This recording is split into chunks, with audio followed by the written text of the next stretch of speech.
वीरों को मैंने नमन करते हुए अपने शरीर पे उन सभी के नाम अंकित कराए सर्वप्रथम। साथ साथ में 11 महापुरुषों के चित्र हैं जिनकी कहानियां हम बचपन से किताबों में पढ़ते चले आ रहे थे। मातृभूमि के लिए रक्षा करते करते जिन्होंने अपनी भक्ति को एक अनोखे अंदाज में जीने वाले पंडित अभिषेक गौतम आज टैटू मैन के नाम से जाने जाते हैं।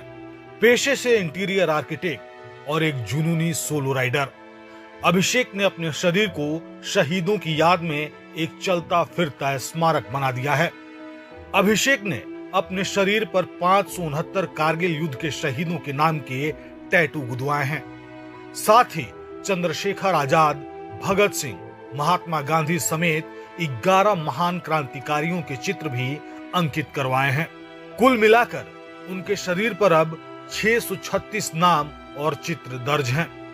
सिर्फ टैटू बनवाने तक सीमित न रहते हुए अभिषेक ने देश भर में यात्रा कर 700 से ज्यादा शहीद परिवारों से मुलाकात की। उनका कहना है कि देश के वीर सैनिकों को सम्मान सिर्फ 15 अगस्त या 26 जनवरी तक सीमित नहीं रहना चाहिए, बल्कि पूरे साल दिल में बसना चाहिए। उनकी इस अनोखी पहल को India book of world record ने मान्यता दी है और उन्हें वॉकिंग मार्टियर मेमोरियल का खिताब दिया गया है। अभिषेक का कहना है कि उनका मकसद व्यक्तिगत शोहरत नहीं, बल्कि आने वाली पीढ़ियों में शहीदों के प्रति सम्मान और गर्व की भावना को जगाना है। ये जो आप नाम मेरे शरीर के ऊपर अंकित देख रहे हैं, ये सर्वप्रथम जो कारगिल में शहीद हुए हमारे रणबांकुरे 559, जिन्होंने हमारे देश के लिए रक्षा करते करते अपने प्राणों की आहुति दी, उन सभी के नाम है। वो वीर जिन्होंने एक ऐसे युद्ध को लड़ करके जीता जिसको जीत पाना सोचना भी किसी और देश के लिए मुमकिन नहीं था। तो ऐसे वीरों को मैंने नमन करते हुए अपने शरीर पे उन सभी के नाम अंकित कराए सर्वप्रथम। साथ साथ में 11 महापुरुषों के चित्र हैं जिनकी कहानियां हम बचपन से किताबों में पढ़ते चले आ रहे थे।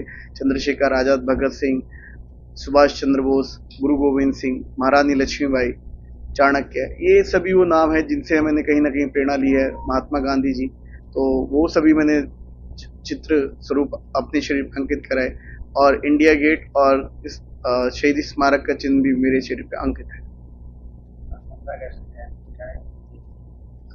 सर्वप्रथम मैं अपने सभी देशवासियों को 15 अगस्त की शुभकामनाएं देना चाहता हूं और एक ही आग्रह करना चाहता हूं कि जिस प्रकार आप 15 अगस्त को अपने तिरंगे को सबसे ऊपर रखते हुए उसकी उस भावना में बह जाते हैं कि मातृभूमि के लिए रक्षा करते करते जिन्होंने अपनी शीशों की आहुति दी है, उनको आप नमन करते हैं, याद करते हैं।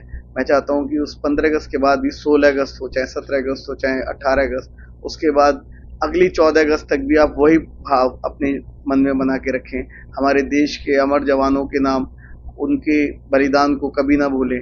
और मैं चाहता हूं कि जो आहुति उन्होंने दी है, क्योंकि वो आपसे कुछ लेकर के नहीं गए, आपको अपने प्राणों की आहुति दे करके आपको एक सुरक्षित माहौल दे करके गए हैं। उस सुरक्षित माहौल की इज्जत करते हुए हमें उन्हें हमेशा याद करना चाहिए। एक दिया उनके नाम का 15 अगस्त को जरूर जलाना और उनको हमेशा याद करना, क्योंकि जिस उम्र में हम आज बच्चों को कहते हैं कि वो छोटे हैं, बच्चे हैं, नादान हैं, उस उम्र में भी चाहे भगत सिंह हो, चाहे चंद्रशेखर आजाद हो, चाहे आज के युग के हमारे कैप्टन विक्रम बत्रा, कैप्टन मनोज कुमार पांडे, चाहे कैप्टन जिंतू गोगोई और भी कई ऐसे नाम, कैप्टन अनुज नैयर, जिन्होंने ना जाने क्या वीरता दिखाई अपने देश के लिए कि उन्होंने अपने आप को अमर कर बैठे हैं। और जिस उम्र में हम लोग